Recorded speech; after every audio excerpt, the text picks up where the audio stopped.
Okay, so our next step on this dune buggy is to get the windshield in.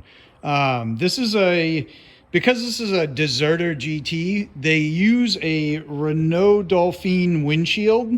It's a curved glass. It uses these posts on either side, and there is no top on above the windshield. There's just this rubber gasket that goes all the way around.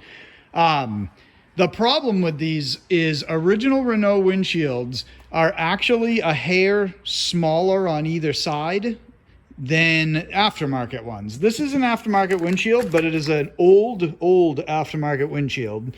You probably can't see the number in here at all, but it's backwards anyway. But it's an old windshield, but it still seems to be of the wider variety. I'm told that there is a 3/8. You need overall a 3/8 shim on the windshield post to the body total across the whole car in order to space this out so that you have enough room between the glass and this section here. That's the wrong side, but this basically goes into here with a gasket on it, and you need to space this out 3/8 of an inch. Okay, so what I've done here is I've got my windshield posts laid down here, and I've taken a piece of paper and transferred basically, or attempted to transfer the shape here. And I just use my finger to kind of push in, and I don't know if you can see that or not, but make a mark where each of these holes are. And this is my plan here with this, is I'm going to take this template. I used a center punch to basically push in the holes after and pull out the piece of paper. I have a couple pieces of 1/4-inch aluminum cut into rectangles that this will easily fit on. My thought here is, if I can transfer these holes, drill these holes out and actually get them to line up with this, I can bolt this onto the windshield post, flip it over, and then my thought is, and I don't know if this is right or wrong, but my thought is that I will be able to, at that point, scribe this entire thing, cut it to the correct shape, and then from there, it'll fit. I probably will have to fine tune the edges just to get this so that the plate just sits at the exact same level as this post or close to it, so it's not sticking out on either side. I left these long because I need to mill. There is a 1/8 difference from one side to the other side when this whole thing's put together. I don't know if that really is going to matter or not to bolt this up, but I feel like it's putting some extra pressure on the windshield if I don't do that. So I left this a little long because I'm trying to figure out how to attach this into a fixture so that I can mill this at that angle, and just shave an 1/8 inch off here versus 0 on the other side to get this post so that it'll sit at just a slight angle and have a spacer to push it off of the body. This is a little thicker than I need, so that was kind of my thought, was that I could mill that. And then once that's milled, I can probably, run another pass through to make it the exact thickness that I need. I don't want it too thick, but I don't want it too thin either because of the way, the windshield fits inside of this this groove. So that's where I'm at. I'm going to attempt to transfer this over and drill some holes out and get that bolted up to one of them, and just do one, and we'll see where we end up.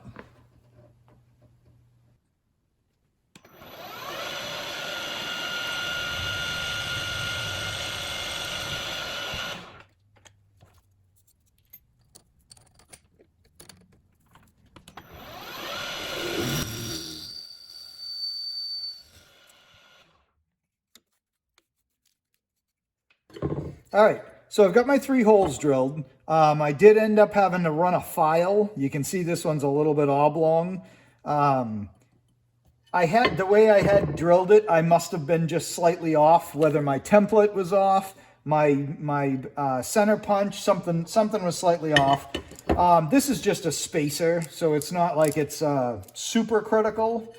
And again, I'm no expert in machining either by any means, so it's probably mostly just my fault for the way I set it up. See if I can get this bolted up.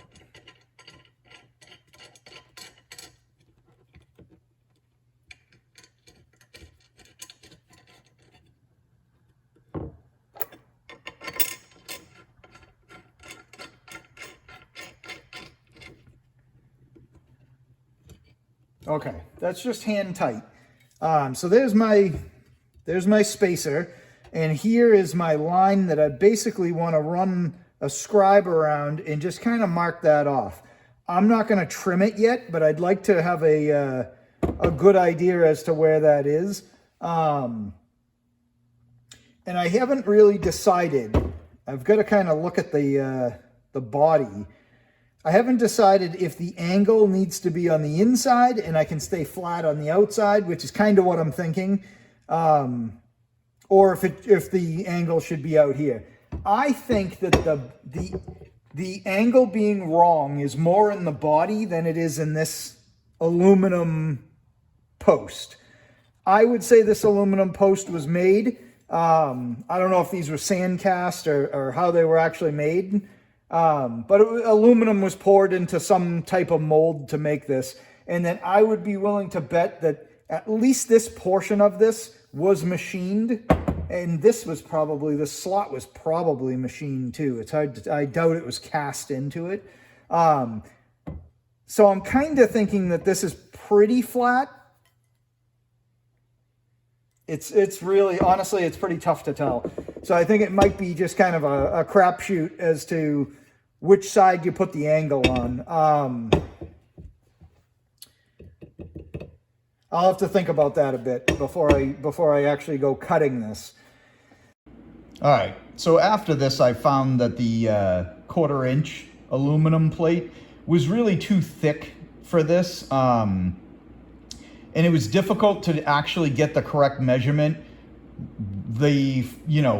as you're installing the windshield. So what I ended up doing is I went back and I ended up using thinner pieces and use multiple of them so I can stack as I go. And it's a good thing I did, because it ended up a lot of back and forth to get this windshield on. So what I have here is I have cut some aluminum. This is an 1/8 inch spacer. And then this is a 1/16 spacer. So, and I have one of those for each side. So I don't know if I'll need all of this, more in addition to this, or if I can pull out, say, one of the 1/16ths or both 1/16ths, whatever it is. So that's where I'm at right now. I'm going to do this off camera because it's kind of a scary thing to me, and it's going to probably take some time to figure it out. But I will bring you back once I get this installed on the body, and we can actually have a windshield made of glass in this thing for the first time in, decades. So, okay guys, so the windshield actually went pretty well. I ended up having to make more spacers. So I've got 2 1/8 inch, 1 1/16 inch. And then up here, I had to put a little slip of brass plate or brass sheet metal in, because as I was tightening this post up, I could see the middle of the windshield starting to bow, and obviously you don't want that. I've got the wipers on. This side, 2 1/8 inch plates. Both sides I had to actually taper the outer plate so that it's thicker on the outside, thinner on the inside, which gave this post a twist down this way to accept the curve of the glass that curves this way into this post. If I just went straight on, it seemed like it was really hitting on the front edge and loose on the back edge. I don't know if this is the same for all deserters. I got my gasket on the top here. I got temporarily a suction cup rear view mirror. I got wiper arms on. And that's pretty good right there. I had a gap here, so I filled it with caulking, and that's slowly drying. It's kind of taken forever. I ended up using the edge of a plastic Bondo spreader. It had a rounded corner on it, and I just went along, cleaned it up, and then took acetone to the seal and kind of cleaned that up too. I'll end up having to do the same thing inside because you can see inside there. I just want to give the outside a chance to fully cure before I start adding more. I'll probably do that tonight. But that's where we're at with the windshield. It went pretty good, and I'm pretty happy to have a glass windshield in the Deserter for the first time. I've known this car since 1994, and it had a plexiglass window in it then. I don't know, my buddy that owned this car before me, or, you know, had the car before me, bought it in 92, and it ended up with a plexiglass window in it then. So I don't know how long it's been since it's had a glass one, but it's pretty exciting. So that's pretty much it for Deserter windshield installation, let's call it. It was tough. It was 5 tries on and off to get all the shims right, but we're there and we got it, and I'm happy we didn't break it. So thanks for watching. Bye.